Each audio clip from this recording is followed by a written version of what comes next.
Hello friends, this is Pawan Chaudhary. Welcome to study I Q MPPSC. थोड़ा सा गला बैठा हुआ है, लेकिन फिर भी आप लोगों के लिए स्ट्रेटजी लेक्चर बनाना मेरे लिए बहुत इंपॉर्टेंट है। तो आज का जो वीडियो है वो है स्ट्रेटजी एमपीपीएससी निकालने की और उसकी निंजा टेक्निक। वैसे तो यूजुअली आपने निंजा का कार्टून आपको देखा होगा, लेकिन निंजा जो होते थे वो जो एंशियंट जापानीज जो टाइम था उस समय पे कई सारे स्पाइस होते थे जिनका काम होता था कि इंफॉर्मेशंस वगैरह निकालना या वॉरफेयर्स वगैरह के अंदर कमांडो की तरह आपको काम करना। अब ये समझिए कि निंजा जो है दुनिया के सबसे इनिशियल कमांडोज जो है उन कमांडोज में से एक थे, और उनका एक ही गेम था कि वो बहुत ज्यादा डिटर्मिनेंट थे, बहुत ज्यादा अपने एम को लेके बहुत ज्यादा क्रूशियल आपको थे। तो उसी तरीके से निंजा की तरह आपको भी एमपीपीएससी की प्रिपरेशन के मैं 10 सूत्र देने वाला हूं, 10 इंपॉर्टेंट पॉइंट्स देने वाला हूं। अगर इन 10 चीजों को आपने कर लिया तो आपका एमपीपीएससी जो निकलना है वो लगभग लगभग 100% जो है तय हो जाएगा। The strategies for the prelims निकालने की, किस तरीके से आपका प्रीलिम्स निकलेगा, इसकी पूरी स्ट्रेटेजी मैं इस लेक्चर में आपको डिस्कस करूंगा। तो आखिरी तक इस वीडियो को हर पॉइंट को देखना, और अब ये भी देखना कि किस पॉइंट में आप लेक कर रहे हैं। आप किसी से भी पढ़ रहे हो, कहीं भी पढ़ रहे हो, लेकिन आप कहां लेक कर रहे हैं वो आपको इस पूरे वीडियो से समझ में आपको आने वाला है। सबसे पहले बात करते हैं कि पहला जो तरीका है, पहला जो वे है, सिलेबस योर बैटलफील्ड, है ना। अब बच्चा पढ़ता तो है लेकिन क्या करता है, सर 10 यूनिट दी है, मैंने 8 यूनिट पढ़ ली, मैंने 7 यूनिट पढ़ ली, सर मैंने ये भी पढ़ लिया, मैंने वो भी पढ़ लिया, और उसके बाद भी मेरा सिलेक्शन नहीं हो रहा। द रीजन इज दैट सबसे पहले you have to keep your syllabus with you, keep your syllabus. या मैं तो बोलता हूं कि सिलेबस जो है उस सिलेबस आपको एबीसीडी की तरह याद हो जाना चाहिए, पूरा सिलेबस, लाइक द एबीसीडी, पूरा सिलेबस याद रहना चाहिए। और आप पढ़ो, बहुत सारी चीजें पढ़ो, लेकिन जो सिलेबस में दिया हुआ है, जो चीजें सिलेबस में है वो प्रॉपर तरीके से आपको याद होना चाहिए। मतलब जो सिलेबस में जो पॉइंट दिए, जैसे पॉलिटी में दिया है कॉन्स्टिट्यूशन असेंबली, तो कॉन्स्टिट्यूशन असेंबली के जितने भी इंपॉर्टेंट फैक्ट्स है, जितने भी इंपॉर्टेंट पॉइंट्स है, सब पता होना चाहिए। बाकी चीज भी पता हो, लेकिन वो जो पर्टिकुलर सिलेबस में दिया है उसके ऊपर आपका स्पेशल जो फोकस है, स्पेशल फोकस आपको होना चाहिए। तो हमेशा सिलेबस आपका बैटलफील्ड है, always keep your syllabus with you. और जितने भी पॉइंट सिलेबस में दिए हैं, एमपीपीएससी का सिलेबस कोई बहुत बड़ा नहीं है, जितने भी इंपॉर्टेंट पॉइंट दिए हैं हर पॉइंट को आपको कवर करना है। और उसके साथ में दूसरा जो इंपॉर्टेंट टेक्निक है, पीवाईक्यू योर सीक्रेट वेपन, इसके ऊपर पहले भी मैं एक वीडियो बना चुका हूं, उस पर आपका ज्यादा रिस्पॉन्स नहीं आया क्योंकि आपको लगता है अरे यार बकवास कर रहा है, पीवाईक्यू से क्या होती है। Yes, no, PYQ is important. उस लेक्चर में मैंने आपको बहुत डिटेल में बताया था कि पीवाईक्यू इंपॉर्टेंट क्यों है। क्योंकि देखा गया कि एमपीपीएससी यूजुअली आप देखोगे तो 30 to 40% जो क्वेश्चन है, 30 to 40% क्वेश्चन जो है वो एमपीपीएससी में रिपीट होते हैं। अब हो सकता है कि वो एमपी के एग्जाम से रिपीट कर ले, यूपी का, बिहार का, राजस्थान का, अलग अलग स्टेट के एग्जाम से रिपीट कर ले, लेकिन क्वेश्चन रिपीट होते हैं। नए क्वेश्चन बहुत कम एग्जाम में आजकल बनते हैं, अलग अलग स्टेट की एग्जाम से वो क्वेश्चंस आपको लाते हैं। तो it's very simple for you कि जैसे उन्होंने यूजीसी नेट का कोई पेपर था तो उससे उन्होंने हिस्ट्री का क्वेश्चन उठा लिया। यूजीसी नेट का कोई ज्योग्राफी का पेपर था, एक टफ क्वेश्चन वहां से उठा लिया। राजस्थान नेट से उठा लिया, राजस्थान सेट से उठा लिया, एमपी सेट से क्वेश्चन आपको उठा लिया। तो इस तरीके से अलग अलग जगह से जो क्वेश्चंस है उन क्वेश्चंस को उठाया जाता है। उससे क्या होता है, उससे आपको अगर आप पीवाईक्यूज आप सॉल्व कर लोगे, है ना, भले आप एमपी के पीवाईक्यू सॉल्व कर लिए, एमपी के लास्ट 10 ईयर के क्वेश्चन आपने सॉल्व कर लिए, और उसके अलावा कम से कम 5 साल के आपने जो अदर एग्जाम्स हैं, अदर एग्जाम मतलब यूपी, बिहार, राजस्थान वगैरह वगैरह, उनके भी क्वेश्चन अगर सॉल्व कर लिए तो you can easily crack the exam. तो दूसरा वेपन है आपके पास PYQ. Never underestimate the power of PYQ. ये एक ऑलरेडी वीडियो बना हुआ है, उसका लिंक आपको ऊपर आई कार्ड में आपको मिल जाएगा। चलिए, तीसरी जो इंपॉर्टेंट टेक्निक्स है, नोट्स छोटे असर बड़े। बच्चा क्या करता, सर ने बोला नोट्स बनाने का, तो भाई ने बोला बनाने का तो बनाने का। अब बच्चा क्या करता है, नोट्स बनाना शुरू करता है। तो वो एक टॉपिक के मैं पढ़ा रहा हूं तो मेरी क्लास के उसने 6 पेज के नोट्स बना लिए, पूरे लेक्चर के 6 पेज के, 10 पेज के नोट्स बना लिए। नोट्स होते हैं रिवीजन के लिए। हो सकता है जब आप शुरू में नोट्स बनाओ तो वो नोट्स ज्यादा बल्कि बने, बड़े बने, लेकिन उन नोट्स को आपको फिर से बना के उनको स्मॉल तरीके से आपको करना है। नोट्स ऐसे होना चाहिए कि कल आपका पेपर है और आपको रिवाइज करना है, तो आपके पास 100 पेज का कंटेंट है, उस 100 पेज के कंटेंट में आपका पूरा सिलेबस रिवाइज हो जाए, या आप हर कुछ दिन में उसको रिवाइज कर ले। तो नोट्स ऐसा होना चाहिए जहां पे 100 पेज में, 90 पेज में, 150 पेज में पूरा सिलेबस कवर हो जाए। मैं I am talking about the prelims only, not for the mains. Mains का नोट्स तो बहुत बड़ा होता है। जो भी इंपॉर्टेंट की पॉइंट्स है उस बड़े नहीं, नोट्स छोटे होना चाहिए और उसका असर बड़ा होना चाहिए। आप लोग क्या करते हो, आपके जो नोट्स है वो नोट्स बड़े होते हैं और उस नोट्स का जो असर है, उस नोट्स का असर आपके पास छोटा होता है। तो उससे एक प्रॉब्लम क्या होती है, उससे एक प्रॉब्लम आपको होती है कि आप पढ़ते तो हो, लेकिन वो नोट्स इतना बड़ा, इतना मोटा नोट्स देख के रिवाइज करने की आपकी जो हिम्मत है, वो हिम्मत ही चली जाती है। तो नोट्स छोटे और असर जो है वो बड़े होना चाहिए। तो कल तो 100 पेज में। अब देखो ऐसा क्या होगा ना, जब आप नोट्स बनाना शुरू करोगे, बच्चे क्या करते हैं, किताब लाए, एक बुक खरीदी, उस बुक के नोट्स बनाना शुरू कर दिए। नो, कोई भी बुक्स खरीदो, पहली बार उसको पढ़ो। फर्स्ट टाइम जो है, फर्स्ट टाइम उस बुक को थॉरोली रीड करो, पहली बार सिर्फ पढ़ो, पहली बार नोट्स बंद बनाओ। पहली बार पढ़ने के बाद आपको समझ में आ जाएगा कि इस किताब में कहां पर क्या पॉइंट दिए गए हैं, एंड अकॉर्डिंग टू दैट आप अगली स्टेज में जो नोट्स है, वो नोट्स आपको बनाएंगे। और कोई भी आप न्यूज़पेपर पढ़ रहे हो, आप कोई और बुक पढ़ रहे हो, आप पीवाईक्यू लगा रहे हो, आप एमसीक्यू लगा रहे हो, वहां से जो इंपॉर्टेंट पॉइंट्स मिले हैं, इंपॉर्टेंट फैक्ट्स मिले हैं, उन फैक्ट्स को अपने नोट्स में समराइज करते जाओ। बच्चा क्या करता है, पढ़ लिया, अच्छा ठीक है, याद हो गया, नहीं, लिखना जरूरी है, बार बार बार बार बार बार उसको समझना जरूरी है। अगला, MP specific the game changer. बिल्कुल, एमपीपीएससी के सिलेबस में तकरीबन 40 टू 45% जो क्वेश्चंस है, वो क्वेश्चंस कहाँ से आते हैं, वो एमपी से आते हैं। क्योंकि आप देखोगे तो 4 यूनिट तो एमपी की दी हुई है ना, एमपी हिस्ट्री दी है, एमपी ज्योग्राफी है, एमपी इकोनॉमी पॉलिटी है, और एमपी ट्राइब है। तो 5 बड़े टॉपिक हो गए, और एमपी करंट अफेयर अलग से आपको दिया है। तो 40 से 50%, 45% तक कई बार इतने क्वेश्चन सिर्फ सिर्फ सिर्फ एमपी के आते हैं। और सबसे इंपॉर्टेंट बात, ये 40-45 जो क्वेश्चन है ना, इन 40-45 क्वेश्चन में जैसे 40 क्वेश्चन आ गए एमपी के, 40 में से 35 क्वेश्चन आप कर लोगे, जिसने थोड़ा थोड़ा थोड़ा बहुत पढ़ा है वो कर लेगा। डिसाइसिव होते हैं 5 क्वेश्चन, यही क्वेश्चन आपका सिलेक्शन तय करता है। 35 क्वेश्चन तो लगभग हर कोई कर लेगा जिसने थोड़ी बहुत पढ़ाई भी की है या ठीक ठाक पढ़ा है। 5 क्वेश्चन डिसाइसिव है। इस 35 से 5 तक का जो सफर है ना, या बोल सकते हैं 35 से जो 40 तक का सफर है, दैट सफर इट्स रियली अ सफर, है ना। ये हिंदी वाला सफर बन जाता है, अंग्रेजी वाला सफर बन जाता है, सॉरी। तो हिंदी वाले सफर से अंग्रेजी वाला सफर बन जाता है। तो 35 से 40 पहुंचना पहुंचना मुश्किल है। आप चढ़ रहे हो, लोग हिमालय माउंट एवरेस्ट चढ़ने जाते हैं, चढ़ जाते हैं, है ना, बेस कम तक पहुंचते हैं, वहां से ऊपर चढ़ते हैं, तो व्यक्ति यहां पहुंच जाता है। यहां से यहां पहुंचना इट्स अ डिफिकल्ट टास्क, कि आप 90% तो पहुंच चुके हो, ऊपर का जो 10% है, वो वही तो सबसे खतरनाक होता है। सबसे ऊपर चढ़ गए और वहां से वहीं तो हिम्मत टूटती है। तो अगर आप प्रॉपर तरीके से एमपी के ऊपर फोकस करोगे, बच्चा क्या करता है, एमपी की कितनी 10 किताबें खरीद ली, 10 किताबें खरीद ली, इस किताब में ये पॉइंट दिया, इस किताब में ये पॉइंट दिया, इसमें ये दिया, इसमें ये दिया, इससे ये पढ़ लिया, उससे वो पढ़ लिया। नो, जस्ट बाय 1 और 2 book of MP, it's okay, it's more than enough. 2 से ज्यादा किताब आपको एमपी की पढ़ना ही नहीं है। आप किसी मेरी पढ़ो नहीं पढ़ो उससे फर्क नहीं पड़ता, 2 से ज्यादा किताबें आपको पढ़ना ही नहीं है। क्या होगा, हर किताब में अलग अलग पॉइंट दिए, लगभग सेम चीजें सब में दी है। हर किताब में 15 से 20% अलग चीजें होती है, 15 टू 20% डिफरेंट चीजें होती है। मैक्सिमम चीजें हर पेपर में इक्वल आपको होती है। तो ये आपको याद रखना है, MP MP MP MP MP का बार बार रिवीजन भी आपको करना है। अगला, revision is the best real Ninja skill.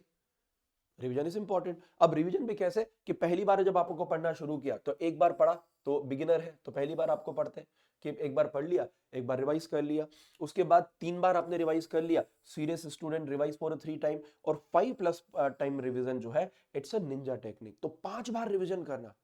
Notes छोटे बनाओगे, रिवीजन जल्दी कर पाओगे, ज्यादा कर पाओगे।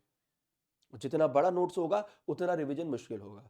मैं हिस्ट्री रिवाइज करता हूँ पढ़ाने के पहले, तो मेरे पास मुश्किल से पूरी हिस्ट्री के, पूरी इंडियन हिस्ट्री के, जबकि मैं डिटेल में पढ़ाता हूँ, पूरी हिस्ट्री के मुश्किल से कॉपी है, 200 पेज की होगी वो, क्लासमेट की, 200 भी नहीं होगा वो, पूरे पेज में मेरे ancient, medieval, modern, post independent सब कुछ है। लेक्चर के पहले एक बार उन नोट्स को देख लिया, मेरा काम हो गया, मैं अपना पढ़ा दूंगा। क्यों?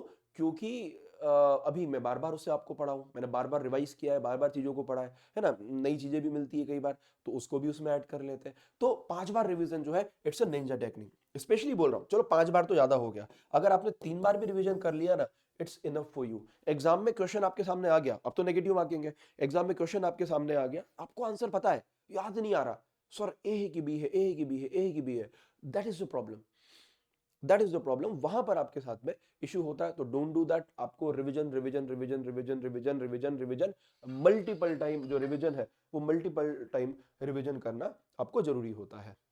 ठीक है, चलिए आगे बढ़ते हैं। अगला, test series. Test series equal to practice arena. अब बच्चे क्या करते हैं, पढ़ते हैं, और सर आपने बोला पीवाईक्यू लगाने का, तो हमने लगा लिए, लेकिन क्या आपने टेस्ट सीरीज लगाई है? आप किसी की भी लगाओ, स्टडी आईक्यू के लगाओ, किसी की भी टेस्ट सीरीज आपको लगाओ, test series is important. Why test series is important?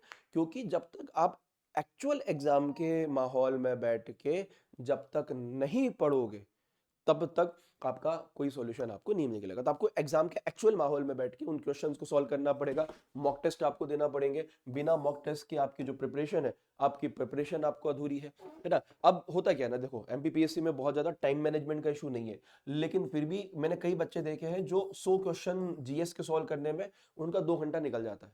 आखिरी में अरे सर टाइम नहीं बचा। तो ठीक है, ये you have the ample time. 100 question आपको आएंगे, 120 घंटे का टाइम, मिनट का टाइम मिलेगा, तो हर क्वेश्चन को 1 मिनट आप आराम से दोगे। इस बार नेगेटिव मार्किंग है तो ज्यादा सोचना पड़ेगा, उसके कारण कई बार हो सकता है कि बच्चों के क्वेश्चन भी छूट जाए। वैसे 1 सवा घंटे में बच्चा पेपर करके बैठ जाता है। इस बार तो आपको पूरे 100 करना भी नहीं है, आप 70-80 क्वेश्चन भी अटेम्प्ट कर लोगे तो आपके लिए इंपॉर्टेंट हो जाएगा। उसके बाद जब आप टेस्ट सीरीज लगाओगे तो सिली मिस्टेक्स नहीं होगी। बच्चा टेस्ट सीरीज लगा लेता है, लेकिन टेस्ट सीरीज लगाने के बाद स्टूडेंट क्या करता है, टेस्ट सीरीज लगाने के बाद जो स्टूडेंट है वो उसका एनालिसिस नहीं करता। तो टेस्ट सीरीज तो आपको लगाना है, मॉक टेस्ट लगाना है, मॉक टेस्ट लगाने के बाद उसका जो एनालिसिस है, उसका एनालिसिस करना इंपॉर्टेंट है। अगर आप एनालिसिस नहीं करोगे कि आपने लगा लिया 100 क्वेश्चन, तो आपके अगर 100 में से 80 सही हो गए, 20 गलत हो गए, तो 100 सही कैसे हो गए? बच्चा क्या करता है, अच्छा 20 गलत हुए, वो देख लेते हैं, 80 तो मुझे आते हैं। नहीं, 80 में भी तुमने 50 तुक्के लगाए। हर क्वेश्चन को, हर ऑप्शन को प्रॉपर एनालाइज करना। क्योंकि जब मॉक टेस्ट बनाए जाते हैं ना, जैसे मैं भी मॉक टेस्ट जब बनाता हूं, तो मॉक टेस्ट बनाने के टाइम पर ऑप्शंस बहुत ज्यादा कंफ्यूजिंग जानबूझ के रखे जाते हैं कि बच्चे को कंफ्यूज कैसे करें। बच्चे को कंफ्यूज, अब बना रहे हैं, टेस्ट बना रहे हैं, पहले का आंसर ए दे दिया, अब दूसरा जब क्वेश्चन बना रहे हैं तो हम सोचते कि नहीं यार, बच्चा सोचेगा पहले का आंसर ए था तो दूसरे का भी ए होगा, तो ऑप्शन चेंज कर दिया। या कई बार बच्चे को कंफ्यूज करने के लिए सेम ए 5 एक साथ आंसर आपको दे दिए, just to confuse the student, कि उसको कैसे भी करके कंफ्यूज करना है, उसको घुमाना है वहां पे। तो जो सिली मिस्टेक्स आप करते हो कि आपने ओएमआर गलत भर दी, आपने ऑप्शंस गलत फिल कर कुछ कर दिया, आपने कुछ कैलकुलेशन गलत कर दिया, what ever it will be, ये सब सिली मिस्टेक जो है सिर्फ और सिर्फ आपके रिवीजन, जो आपका मॉक टेस्ट है उस मॉक टेस्ट से सॉल्व होगी। उसके बाद एग्जाम वाला टेम्परामेंट आपको बनेगा कि एग्जाम में जैसे आप बैठ के पढ़ते थे वैसा टेम्परामेंट आपका बिल्ट होगा। चलिए, उसके बाद सबसे इंपॉर्टेंट करंट अफेयर। ठीक है, अब करंट अफेयर भी कैसा, करंट अफेयर को मैंने बोला स्टैटिक का पार्टनर। क्या बोला करंट अफेयर को? करंट अफेयर को बोला it's a partner of the static. तो स्टैटिक का पार्टनर करंट अफेयर। जैसे एग्जांपल के लिए कि अभी टंटिया भील के बारे में कुछ बातें चल रही हैं, टंटिया भील के बारे में कोई नया रिसर्च वगैरह आपको सामने आया है ना, या आप बोल सकते हो कि एमपी में कोई नई स्कीम आई है शेड्यूल ट्राइब के लिए। अब शेड्यूल ट्राइब की कोई नई स्कीम आई है, तो वो स्कीम तो आपने पढ़ ली, उस स्कीम के साथ में आप चाहो तो ट्राइब भी रिवाइज कर लो, या अपने ट्राइब के टॉपिक में उसको एड ऑन आपको कर लो। तो स्टैटिक का पार्टनर है करंट अफेयर। अब एमपीपीएससी पूछता कितना है, तो आप यकीन मानो आपको कम से कम 2 साल का जो करंट अफेयर है, 2 ईयर का करंट अफेयर आपको पढ़ के जाना है, एमपी का भी और नेशनल इंटरनेशनल इवेंट जो है उसका भी। कब कहां से कौन सा क्वेश्चन पूछ ले, वी डोंट नो। पहले एमपीपीएससी क्या करता था कि एक कोई बुक उठाई, उससे 4-5 क्वेश्चन पूछ लिए, फिर दूसरी बुक उठाई, उससे 4-5 क्वेश्चन आपको पूछ लिए। वो चीजें खत्म हो गई है, अब ऐसा नहीं होता, बहुत ही रैंडमली क्वेश्चन आज के टाइम पर आपको आते हैं। तो मॉक टेस्ट के बिना प्रिपरेशन अधूरी, सिली मिस्टेक जो है वो इससे आपकी कम होगी, एग्जाम टेम्परामेंट आपको बनेगा। ठीक है, उसके बाद आंसर एलिमिनेशन टेक्निक। अब देखो क्या होता है ना कि आजकल नेगेटिव मार्किंग है, तो आपके पास 4 ऑप्शन दिए हैं। 4 ऑप्शन में से आपने देखा कि अच्छा अब आपको आंसर करना है, तो सबसे पहले आपका काम होता है आंसर एलिमिनेट करना। अगर आपने एक आंसर एलिमिनेट किया तो 3 बचे, तो क्वेश्चन के सही होने की प्रोबेबिलिटी 33%। आपने 2 आंसर एलिमिनेट कर दिए तो क्वेश्चन के सही होने की प्रोबेबिलिटी 50%। 3 कर दिए तो फिर 100% ही हो जाएगा ना। तो कम से कम 2 आंसर, जैसे आपने सीओडी एलिमिनेट कर दिया, तो वो क्वेश्चन आप अटेम्प्ट भी कर रहे हैं तो उसके सही होने की प्रोबेबिलिटी 50% है। 4 ऑप्शन है तो 25% है, बेसिक प्रोबेबिलिटी आपको पता होगी कि आपने एक भी आंसर एलिमिनेट नहीं किया तो 25% चांस है कि कोई भी क्वेश्चन सही हो, कोई भी आंसर सही होगा। हियर इज द वे कि एक किया 33, 2 किया 50%, तो you have to eliminate the answer. History में, ज्योग्राफी में कई बार एक आध ऑप्शन इररिलेवेंट होता है, जो उससे रिलेटेड नहीं होता, तो आप उसको पहले एलिमिनेट कर दो, तो आपका फोकस पे बाकी 3 आंसर्स पे होगा, बाकी 3 ऑप्शंस पे होगा। 2 हटा दिए तो बाकी 2 पे आपका फोकस आपको होगा। ठीक है, तो 2 गलत ऑप्शन हटाना मतलब सक्सेस तुरंत, है ना। ओके, अगला है लिमिटेड सोर्सेस मैक्सिमम आउटपुट, है ना। बच्चा 10 किताबें लेके आ जाता है, बच्चा गया और ये इतनी सारी किताबें जो है, इतनी सारी किताबें आपको लेके आ गया और दे पढ़ना, है ना, बढ़िया, मतलब आज से पढ़ाई शुरू करेंगे। 10-15 किताबें उसने जमा कर ली कि यहाँ पर बैठ के बढ़िया पढ़ना है। और जो है वो 10 किताबें लेके बैठा है, बढ़िया टेबल वेबल सजा ली, सब कुछ कर लिया, फिर कुछ काम याद आ गया, फिर उठ के चला गया, फिर कुछ काम आया, फिर उठ के चला गया। This is the way. एक किताब उठाओ, एक किताब उठाओ, उस किताब को 100 किताब पढ़ने से बेटर है कि एक बुक को 100 बार पढ़ लो, 100 बार उसका रिवाइज आपको कर लो, है ना। तो बच्चा क्या करता है, 10 की 10 नहीं पढ़ना है, एक या दो किताब, लिमिटेड सोर्सेस, क्या बोला, limited sources maximum output. Limited sources में मैक्सिमम आउटपुट आपको मिलेगा। उस किताब को खा जाओ, उसको उसको रट लो, उसको पढ़ लो अच्छे तरीके से, 10 बार, 15 बार, 20 बार आपको पढ़ लो, जितनी आप बार पढ़ सकते हो उतनी बार पढ़ लो, क्योंकि वहां से क्वेश्चन आया। या मैं हमेशा बोलता हूं कि पढ़ा हुआ क्वेश्चन अगर गलत हो गया, जो पढ़ा है, जो नहीं आता वो तो ठीक है, मान लिया, जो पढ़ा हुआ क्वेश्चन गलत हो गया, इसका मतलब आपने पढ़ा ही नहीं। तो जो टॉपिक पढ़ा है उसका क्वेश्चन गलत नहीं होना चाहिए। सर पढ़ा था याद ही नहीं, ऐसे कैसे याद नहीं आया, पढ़ते टाइम कहाँ था ध्यान तेरा। चलिए आगे बढ़ते हैं। कंसिस्टेंसी बीट्स मोटिवेशन, है ना। यू आर गेटिंग मोटिवेटेड कि मैंने वहां पर वो अशोक चक्र लगा लिया, मेरे को डीएसपी बनना है, मैं बिल्ले खरीद के ले आया, है ना, बैचेस खरीद के ले आया, मैंने ये कर लिया, मैं ड्रेस खरीद के लाया पहले ही। This is not going to happen. The consistency beats motivation. रोज 6 से 8 घंटे जो है नॉन नेगोशिएबल स्टडी करना जरूरी है। अरे सर आज की पढ़ाई कर, नहीं होगा, आज की आज ही होगी, कल की कल ही आपको होगी। So consistency is important. Once you are consistent you get the success, है ना। तो कंसिस्टेंसी जो है, वो कंसिस्टेंसी आपकी इंपॉर्टेंट आपको है ना। सुना होगा आपने एक दोहा कि वो रस्सी बार बार जब पत्थर से होकर आपको निकलती है तो पत्थर के ऊपर भी निशान आपको हो जाता है ना। करत करत अभ्यास के जड़मति हो तो सुजान, रसरी आवत जात है सिल पर होत निशान। तो कंसिस्टेंसी, कंसिस्टेंसी इज इंपॉर्टेंट। रोज 6-8 घंटे आपको देखो। और कोई भी, you are professional, you are housewife, you are student, you can easily manage 6 to 8 hour. Job कर रहे हो, ठीक है, 10 से 6 जॉब कर रहे हो, कोई बात नहीं, सुबह 3 घंटे पढ़ लो, 6 बजे वापस घर आ गए, खाना खा लिया, 7 से 10 पढ़ लो, 6 घंटा हो गया। वर्किंग वुमन हो, सुबह काम कर रही हो, रात को काम कर रही हो, थक जाती हो, कोई बात नहीं, दोपहर में पढ़ लो, सुबह जल्दी उठ के पढ़ लो, रात को लेट तक पढ़ लो। तो सुबह जल्दी उठना पड़ता है, कोई बात नहीं, दोपहर में पढ़ लो। टाइम मैनेज करना पड़ेगा, टाइम होता नहीं है, टाइम निकालना पड़ता है, जो आप लोग नहीं करते हो, बहाने बनाते हो। बहाने बनाना बंद कर दो। ये दिमाग है ना, बहुत चालू है, ये बचता है मेहनत करने से।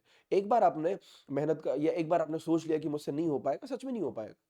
एक बार आपने सोच लिया कि हो पाएगा, बिल्कुल हो पाएगा। मेरा गला बैठा हुआ है, खतरनाक तरीके से बैठा हुआ है, लेकिन मुझे स्ट्रेटजी वीडियो देना है, मतलब देना है। अभी मैं फोन करके बोल दूंगा सर गला बैठा हुआ है, मैं नहीं दे पाऊंगा, सर कोई बात नहीं आप आराम करो, ये बोलेंगे कि नहीं बोलेंगे, नहीं सर बनाना पड़ेगा। But I am doing Y, it's my work, ये मेरा काम है, तो मुझे करना पड़ेगा, ठीक है। तो मोटिवेशन आए ना आए, निंजा रोज रोज रोज रोज रोज ट्रेनिंग करेगा। निंजा का यही था कि निंजा रोज ट्रेनिंग करते थे, सर्दी हो, गर्मी हो, बारिश हो, कुछ भी हो, है ना। हमारे पास लाखों सोल्जर्स हैं इंडियन आर्मी में, वॉर तो रोज नहीं होती, है ना। 3-4 वॉर हुई, उसमें हमने पाकिस्तान को धूल चटा दी। तो वॉर तो रोज नहीं होती और रोज होना भी नहीं चाहिए। तो क्या आपको क्या लगता है कि जो बैरक्स में जो सैनिक होते हैं वो बढ़िया सोए हुए हैं, आराम करें? नहीं, रोज काम कर, रोज रोज सुबह उठते हैं, 10 किलोमीटर दौड़ते हैं, रोज एक्सरसाइज करते हैं, रोज अपनी प्रैक्टिस आपको करते हैं। क्यों? एक दिन आएगा वॉर का, उस दिन वॉर लड़ना पड़ेगी। उस दिन अगर आप रुक गए, उस दिन आप नहीं लड़ पाए, तो फिर आपकी ट्रेनिंग बेकार है।